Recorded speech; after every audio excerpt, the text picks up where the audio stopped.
again, I want to live on the incline. Isn't that where you want to be? Yes. Yeah, by the way, that's a decision. That's a determination. I like what Craig said. There's no magic to this. You call on the Lord for that help and He'll fill it in. He'll meet you there. Come on. But I want to live on the incline. I do not want to live in recline or the decline. There is a reason that my wife likes to be with me after 40 years of marriage. Come on? Yes. And it doesn't come from me shoring up my position. It comes from me being a lifelong learner and also her being a lifelong learner. Thank God. But somebody asked me one day about friendship. They said, how do you know if you're friends with your wife? You know, I've heard it said, you won't divorce a friend. Come on. You're on the incline when you have fun together. That means you actually laugh together, you cry together, you do life together, you take life a little lighter together. Come on, you have some fun. You know you're on the recline when you just work with them. Work with. Huh? Come on. By the way, those are dangerous words that I just used, and you hardly even know it, but working with. And then it can be worse. Do you know it? And that is, how about you work for your spouse? So, my wife tells me, I just got to brag on myself a little bit. She tells me about, let's say about 3 or 4 months ago, and so I actually ask her, I'll say, Benita, how am I doing as a husband? And by the way, she never lets me slide on that. It's not like a, oh, you're fine. Oh no, she couldn't tell me. Okay, and I want her to. She doesn't tell me with attitude. You understand? She knows I want to grow. I want to grow as a man of God. I want to grow as a husband. I want to grow as a dad. I want to grow as a grandpa. You understand? Okay. So she said this, and by the way, she might have changed her mind 3 hours later, but I'm going to tell you what she said. She said, quoting her, Robby, I can't think of a single way that you could change to improve yourself as a husband. That's how good of a husband you are. How do you like that? How do you like that? Now, she changed her mind 10 minutes later, but I'm teasing. Anyway, and she said, you're just a great husband. I said, thank you. She said, but you're horrible to work for. Because she works for me, too. She said, you know, Robby, you give me all this work to do, and I already have a week's worth of work. She said, then you give me a pile more to do. And she said, then every time you take a break, you come upstairs while I'm working, and you have 3 more Post-it notes to give me of things you thought of while you're in counseling that you put down. What's the problem? I said. She said, I already don't have time to do 2 jobs at one time, and you come up and you always expect things done now. Well, technically that's not true, I said to her. I expect it done yesterday. Now, by the way, Craig has worked with me. Can I say worked for? Yes. Craig, is that okay? We oversaw a district, and Craig got those youth camps where I think we were having 14,000 students a year. I mean, God was pouring himself out. Thank you, Craig, and a few others working with the team, but Craig was the head guy. But I used to tell the people that worked with me, or should I say worked for me, I'd tell them we don't have any time for mediocrity. You've got to plan on do your job, and you do it with excellence. I can't babysit you because I don't want to do. I'm not hiring you. Is this okay that I tell you the dirty part of me? So I tell her, look. I tell employees, I can't afford mediocrity. I'm not hiring you to do your job and mine. I'm going to do my job. Nobody else can. In other words, God's given me a specific assignment that I need to fulfill. Do you understand? So you have one too. Do you know that? And by the way, stop deluding yourself. If you've ever heard some preacher say, if you're not going to do what God's called you to do, get out of the way so somebody else will. How many of you ever heard that kind of thing? That is anti-biblical. What does the Bible say? What does Jesus say? He says, the harvest is ready, but the laborers are few. So pray now for the Lord of the harvest to bring those harvesters. Isn't that right? What he's saying is there's already not enough to go around. So I want to tell you this. If you're not doing your assignment in the Lord, nobody else is. That means, listen, I sleep good at night anyway, but this is the kind of stuff I live with in my soul. That means if God has appointed me as a human being, I don't mean as a pastor, if he's appointed me to be the only Christian on my block, to be the light, a lighthouse as it would be into my neighborhood, then I'm to fulfill that calling. Come on, because I am probably, in some cases, the only Christian some of my neighbors will ever know. You understand? By the way, in my neighborhood, it helps to live in a $4 million house. People respect you and want to listen to you. I think that's pretty trivial, and they have a little bit shallow, but I'll take advantage of it anyway. Do you know Jesus? You know, it's not quite that quick. I take them out for a donut first. To the donut shop where they used to be Buddhists and now they're Christians, Foursquare. Huh? Come on.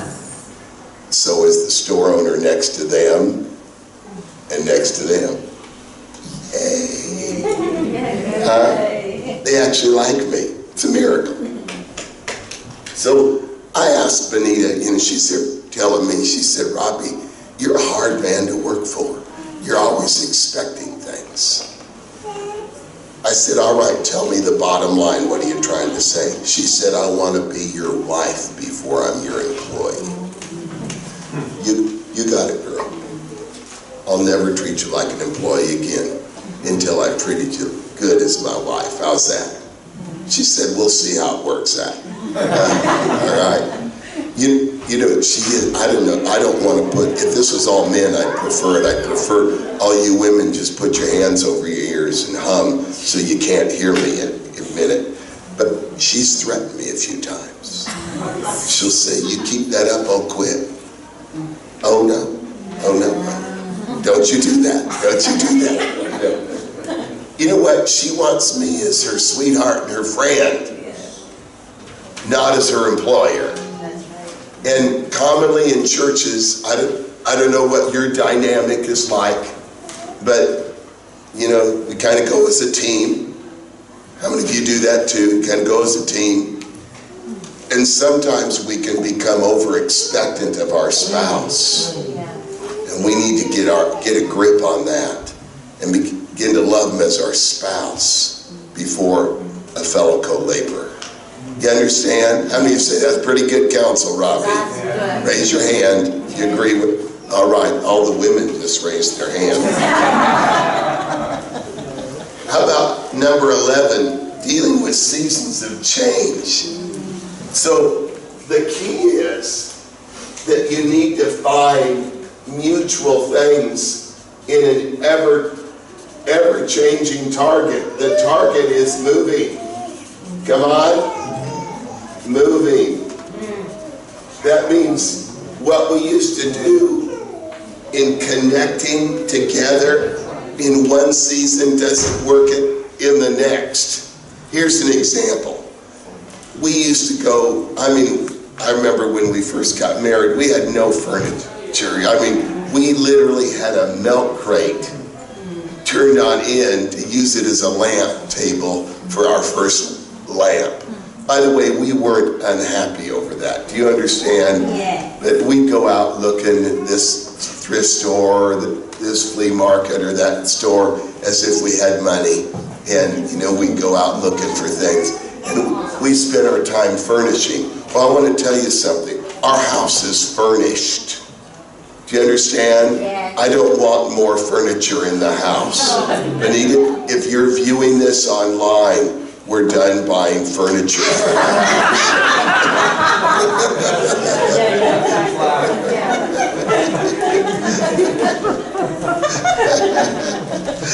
so brave when I'm not around her. So we don't go shopping for furniture anymore. Well then what do you know? Two people loving one another, baby comes along. Imagine that. Wonder how that happens. Well then, what do we go shopping for? Well, somebody from the church said, thank God, we want to buy you a little baby's bedroom set, you know, like a crib and a changing table. How nice of them. We made it a 6-month project. We shopped everywhere. Come on, how many of you think that'd be fun? That's kind of something we do. Do you think Benita and I go shopping for changing tables now? No, no, we don't. All right, then it got modified. We had children. Now we shop for the best place for diapers. How many of you know what this movement is? If you know what this movement is, you know that we did not have disposable diapers. You understand? Any of you remember the days you had to wash your own cloth diapers, that sort of thing? You know, the things these fingers have touched. All right? Okay. Come here, let me hit a hand. Anyway, well, now they have disposable diapers. You can throw them under somebody's car or something. Just tactless. Well, people like me to get irritated. But seasons change. That's right. Our 3 kids. We love our kids. I remember when those kids, I was close to them, and now they're moving out of the house, and they all moved within 2 months. Wow. And the last 2 moved within 2 weeks of one another. I remember when the last child went, I can still remember standing at the double doors of our house. Joshua had left, I closed the door, and there's Benita standing, she's looking at me. And if you heard of that problem that people have, I think it's called empty nest syndrome. How many of you heard of that? And I looked over, I saw it all over her face. She had empty nest syndrome. How many of you have ever seen that in your spouse or something? And it lasted, you know, it can last different lengths of time. Do you know that? Do you know that? It can last different lengths of time. And for her, it lasted, I'm going to guess, between 4 and 5 minutes. And then she was off to the hardware store. She redid the room, repainted it within 3 hours, recaptured it as hers. In fact, my son came back in the house, flying upstairs. I didn't have time to warn him. He said, what happened to my bedroom? His mother said, it's no longer yours.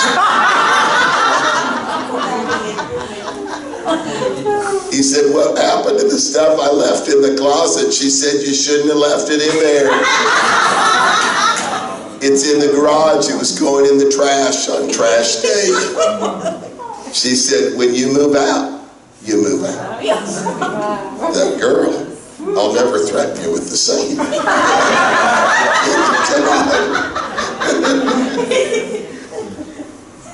So we had this conversation. In common, we love the Lord. Yeah. We love one another. We love our kids. But what do we do? And here I thought we're working on that all these years. And what do you do together? Church? Come on. Some of you'd say, well, Rob, my life is church together. I'm going to tell you, it's a little dangerous. You need to have a life. That's right. Where when you're in church, wow, great fellowship, your feet, but your wife and your husband needs you to know you love them more than just a church partner. That's right. Come on. That's right. She's agreeing with me. She's agreeing. And so we had this little discussion. And I remember saying to her, I said, would you like to golf with me? She said, not a chance. She said, golf's not doing it. Yeah. I said, well, what are we going to learn to share together? She said, if you'd stop making fun of the stuff that I look at garage sales, we could go garage sailing together. That means boot sales. Oh, yeah. Do you know what a boot sale is? Yeah. Oh, yeah. I don't know why you call them boot sales. But the boot of a car, you know, the trunk. Is that what it's called? Yeah. In the United States, they call garage sales. Garage sale. And they're not selling their garage. I don't know why they call them garage sales. Come on. So by the way, I actually have taken her on, there's a thing called the world's longest garage sale. Wow. It is 687 miles long and only lasts 4 days a year. Thank God for restricted visits. I've taken her on that 9 times. I have to drive 2,500 miles just to get back there. Aren't I a good husband? And Benita would say, I can tell.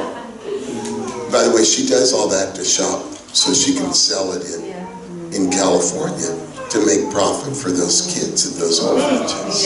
Every bit of it. In fact, she has me pay for the fuel. I said, can't some of that come out of the proceeds? Robby, you're already overeating. She said, those kids have nothing. All right, I'll pay for the fuel. And I've learned I like it because I like being with her.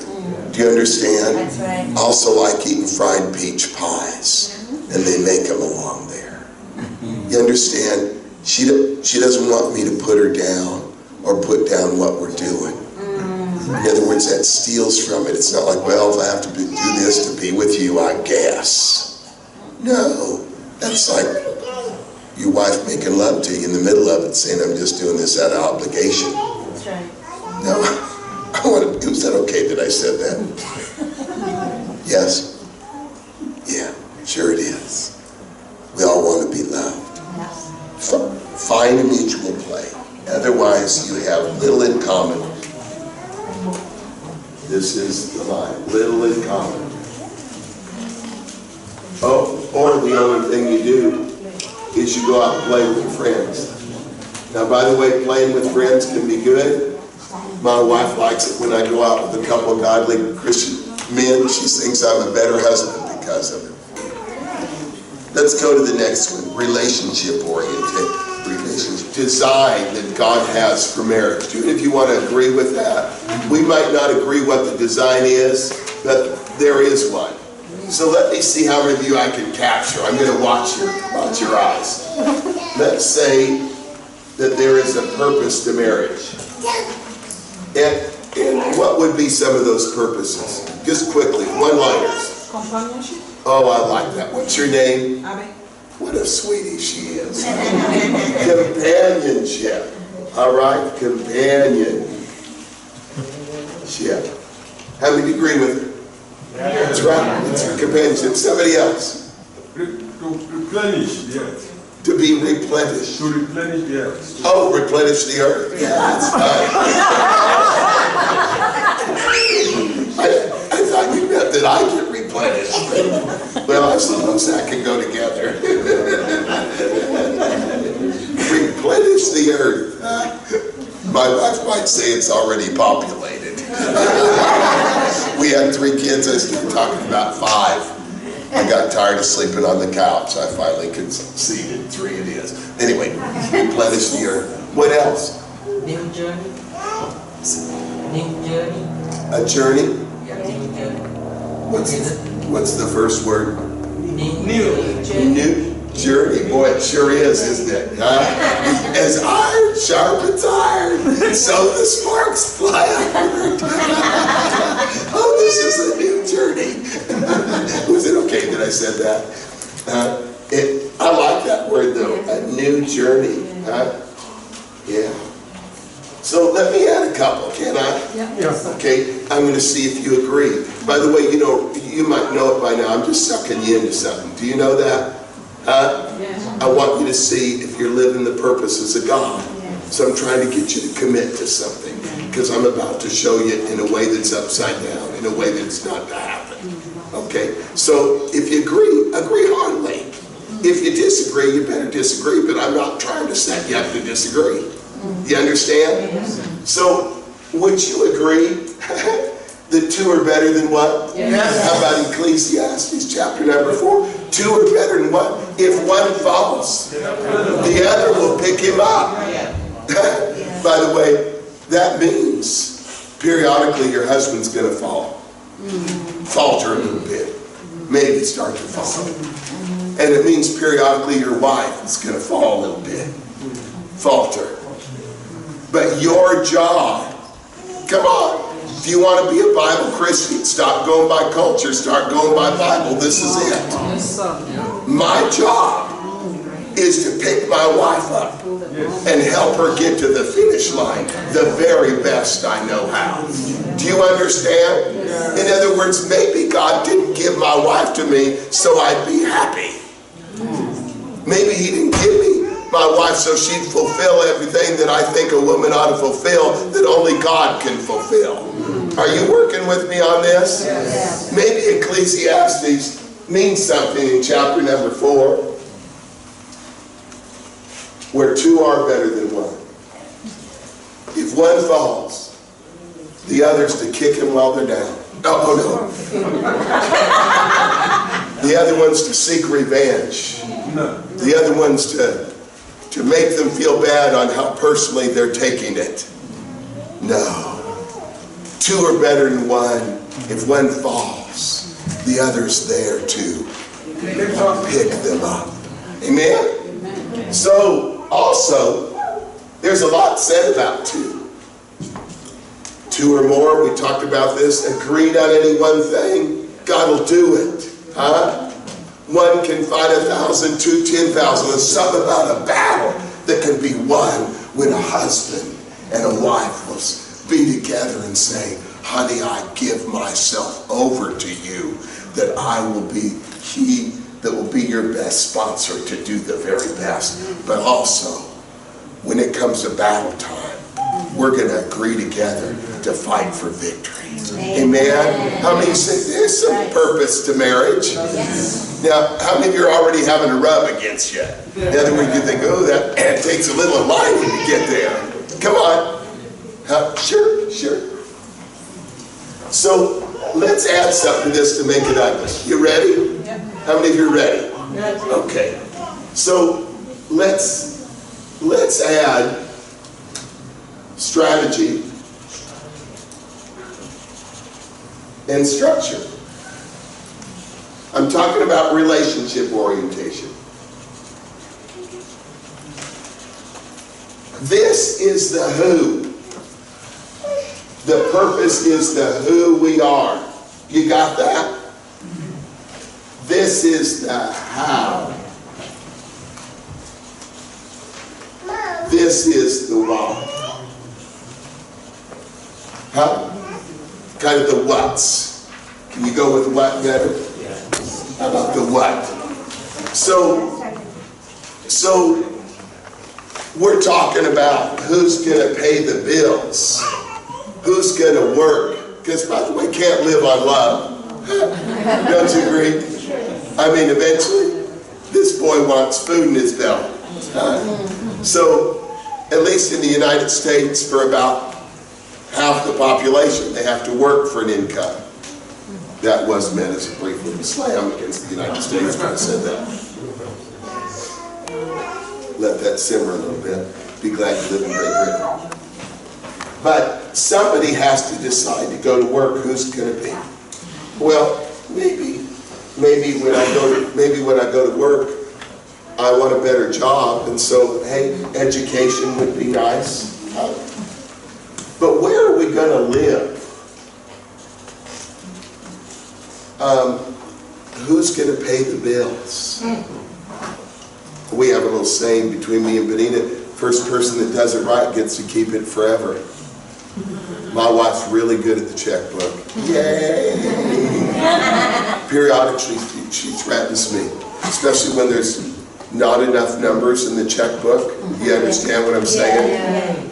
And she's learned to gently say to me, by the way, last month was kind of a heavy month, and if you could go light on it this month on your spending.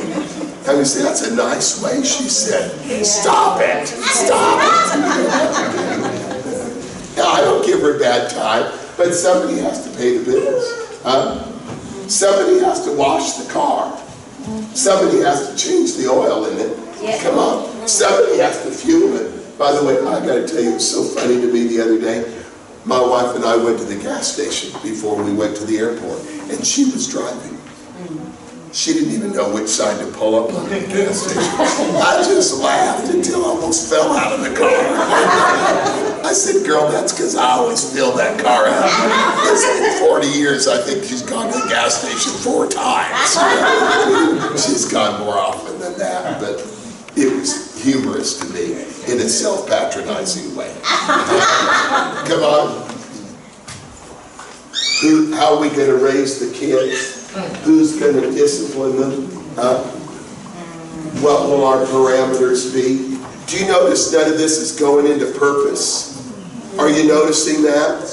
How many of you noticed that? Yeah. So listen. When structure, what we're doing, taking the kids, who's going to take the kids to sports? Huh? Who's going to take them to school? Who's going to sit there while they're kicking that ball around the field? Who's going to clean the clothes? Who's going to buy the diapers? Huh? Come on. Who's going to wash the clothes? In fact, who's going to wash the dishes? How about this? Who's going to cook? Are you with me? Did I get some majors on there? Huh? Anything big that you want to add to it? No? One, Hope.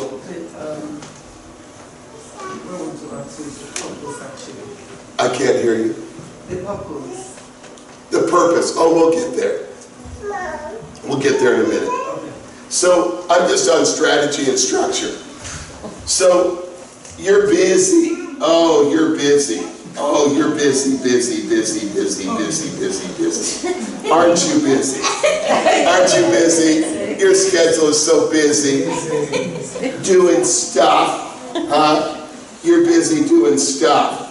You're doing the stuff of life. Yeah. But somewhere the busy began to rule and purpose got put at the bottom.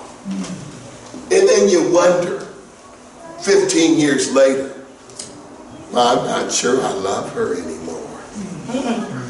I'm not sure I love him anymore. And I hear people say, you mean I changed those diapers all those years and you don't love me? People don't love because of structure. People don't love because of strategy. They love because of relationship. Do you understand? Yes. And if you're into busy stuff, if that's where you live, your relationship with the Lord is waning, even if you're preaching every Sunday. Do you hear me? And your relationship with your spouse is waning if you're not living with the purposes. In fact, I quote from Pastor, which old people like it too. Yay! My wife actually likes it. Pretty good stuff, even though I look 6 months along. She doesn't care. Her eyes changed along our age. Yay! Is that okay? How many of you spend a little too much time in busy and stuff? Come on. And you've not been doing enough purpose. How many of you know God's calling you back to purpose? Amen? Okay, raise your hand if you agree. I want to see. And that's almost everyone in here.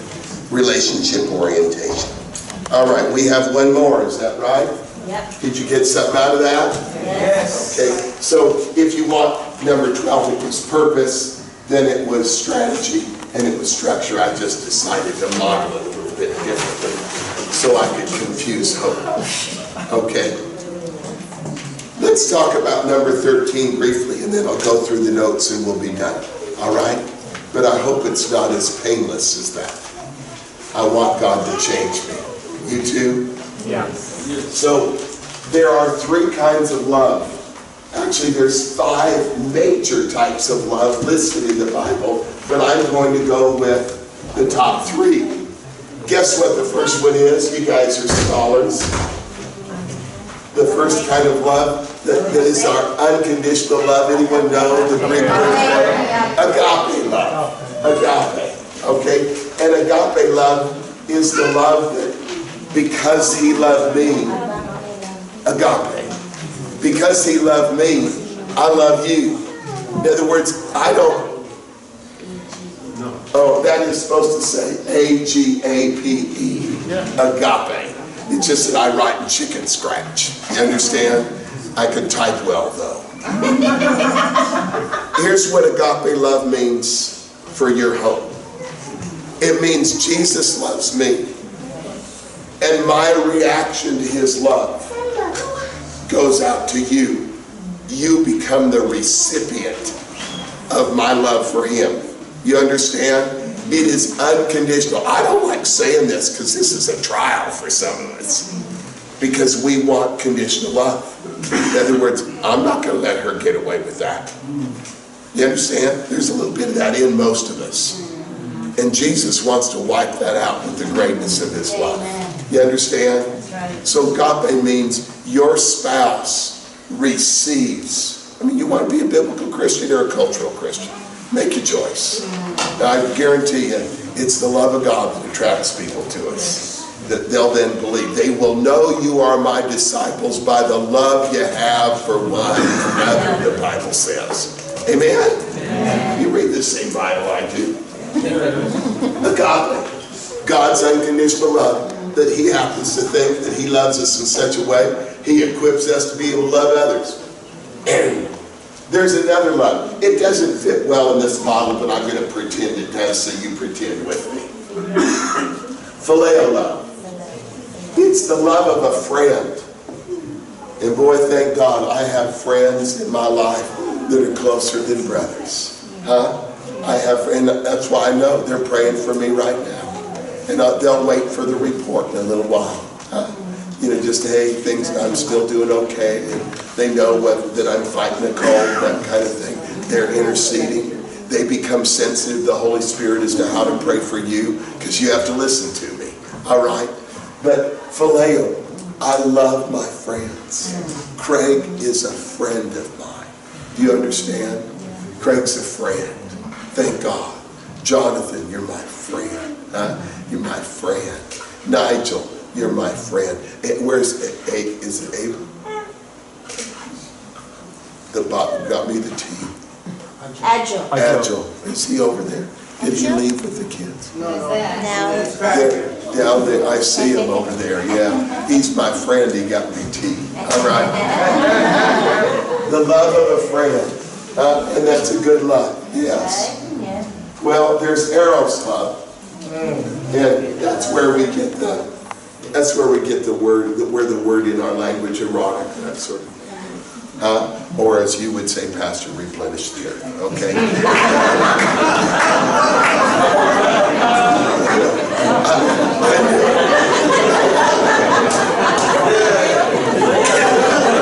I like it. He's honest. Amen. I talked to one guy, found out they had 17 children. And I said to one of his sons, I said, boy, your dad must like kids. He says, no. He said, Daddy likes mama.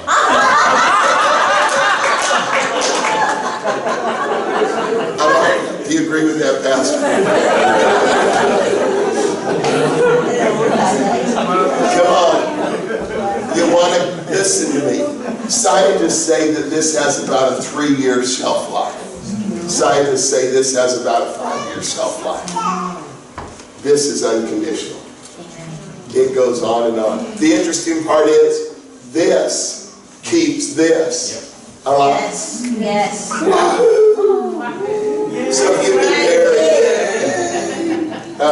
So if you've been married 20 years, 30 years, and you've been loving like Jesus wants you to love, guess what? She's still attractive. Yes. And let me say this for you women. You still think we're in. Your man's still attractive to you. Yes. You're scaring me, ladies. You're scaring me. Okay. I better move on or I'm going to start sweating up here. Jesus, would you cause all these women just to enjoy their husbands? Amen. Amen. secure when their parents are loving one another. Amen. Isn't that right? That's right. So I want to draw a graph for you. This is intensity of love. And this is time. This is 100%. Benita and I get married, and I think I'm God's gift to her. I've learned since then. I was her project. So I love her at 80% right off the bat. Because she's a hottie. All right? Come on. I think that's love. And you know what? She's a little suspicious of me because her dad warned her about boys. And she loves me at 78%. Well, Mama forgot to tell me. And in case you men don't know, especially young men, women go through these hormonal changes about once a month. And sometimes they don't realize the change. Come on, I'll dig myself out of this hole in a minute. Yeah, you gotta stop digging.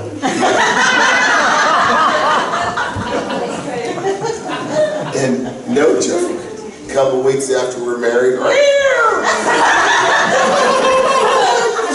for no reason. I think, oh Jesus, is she bipolar? I go to work, and I'm working for UPS, United Parcel Service. And I asked Frank, he comes in, he said, hey, Cecil, how's the newlywed? I told him, Frank, she's nice for a couple of weeks. She's turned real snarly. He said, glad we're catching this early on. Don't you take that from that woman. Oh, really? Really? Yeah, don't you take that. Okay, what does that mean? Toughen up, man, toughen up. Okay, toughen up. What's that mean? That means you got to give her a little bit of her own medicine. Come on, how many of you have actually heard people say, don't you take that from them? Come on, how many of you have heard people say like that? Or give them a little of their own medicine. By the way, that is worldly, fleshly advice. Do you know that? How many of you know that? It's ungodly. So I take Frank's advice. I go home. I'm not going to take that from her. I'm going to give her a little bit of her own medicine. Thank you. So I give her a 55. She looks at me and thought, what kind of monster have you treated him? You've gone from an 80 to a 55 in 2.5 weeks. A week? She said, my daddy warned me there's people like you. I go back to Frank the next day. Frank, it doesn't seem to be working. It doesn't seem to be working. He said, it's worked with all my 7 wives. Really? Yeah, you got to toughen up more, man. I've got lots of experience. Okay. I toughen up. Give her a 45. Now I want to tell you, if this were an airplane in an uncontrolled descent,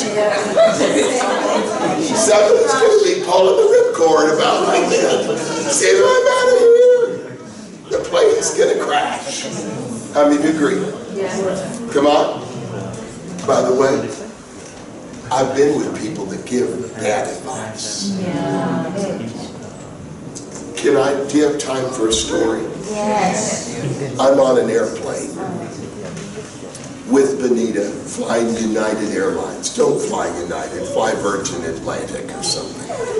But thanks be to United, even when both of us have an aisle seat, we're still sitting together closer than we do in my compact car. You understand?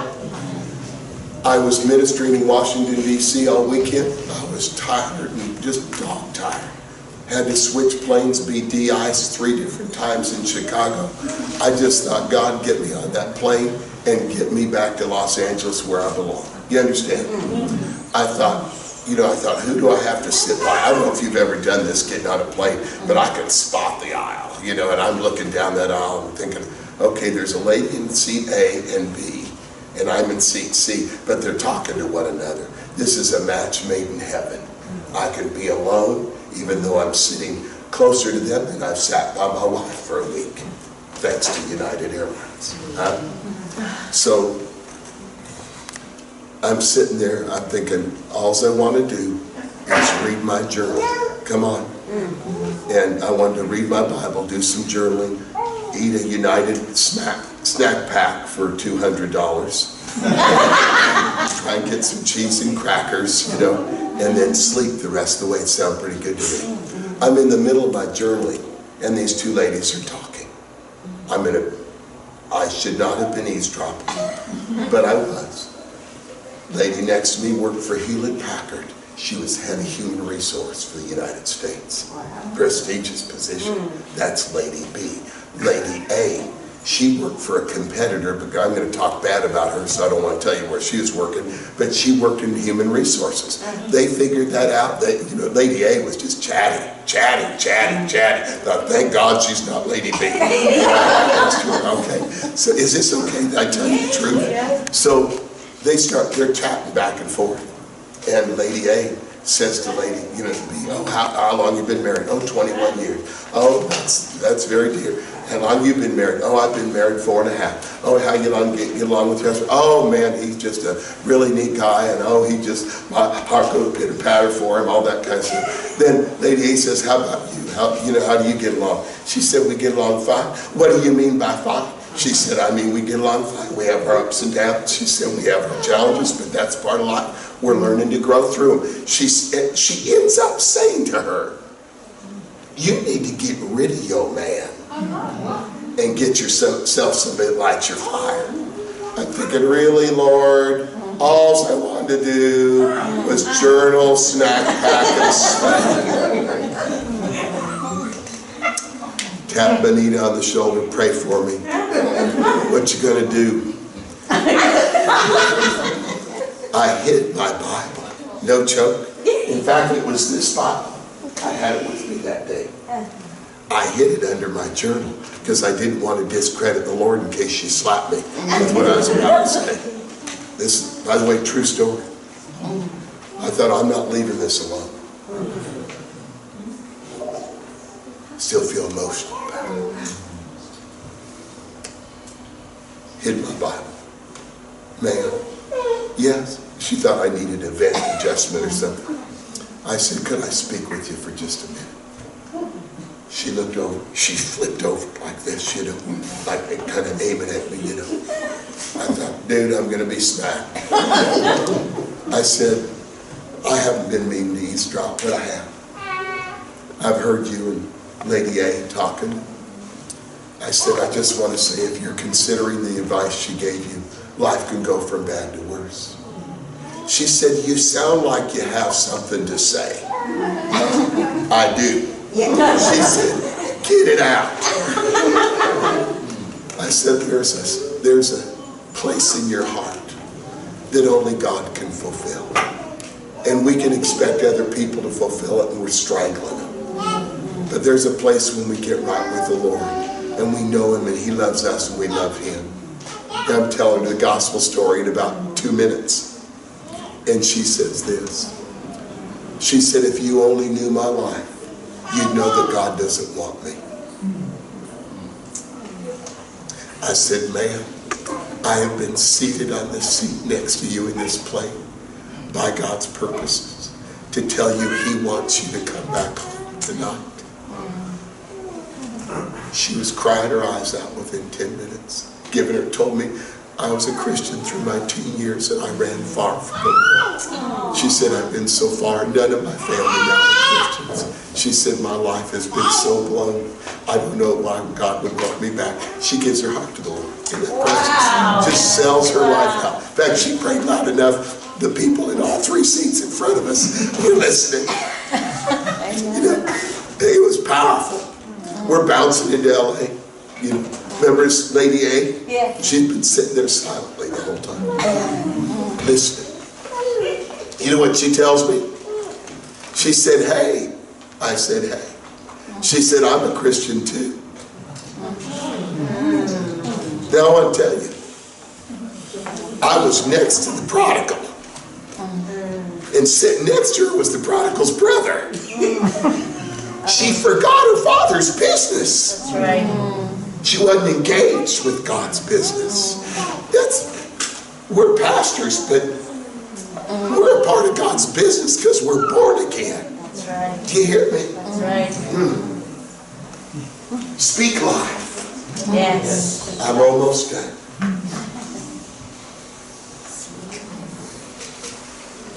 I think Benita's hot stuff. Me too, so 80%. She's 78. I'm a 60. She's having that time of the month. This time I go to church because I'm a Christian now. And I say to Angel, I like him. Isn't he a neat guy? Yes. And Angel sees me walk through the door. He says, how's the newlyweds? I said, Angel, we're having a few tensions. Did you know women can get snarly? He said, no, not from my wife. I don't know that. Trying to help you out. Yeah, we men got to stick together.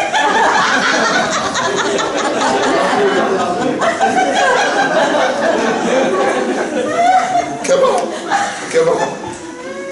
I said, she's been getting a little snarly. He said, Robby, you're going to need to learn about God's love.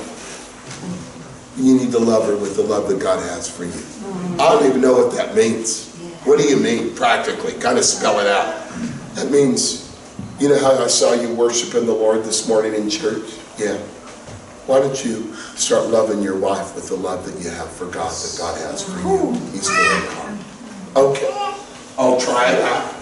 Frank gave me bad advice, but it sounds good. And he said, Robby, you think you've been loving because you think you're pretty hot stuff. But you know what? You're not all that. Okay, I'm going to try love at 90%. Well, Benita notices I'm a solid guy when she's not. She comes up. You understand? Listen, when we love the way God's called us to love, it draws us to life. Yes.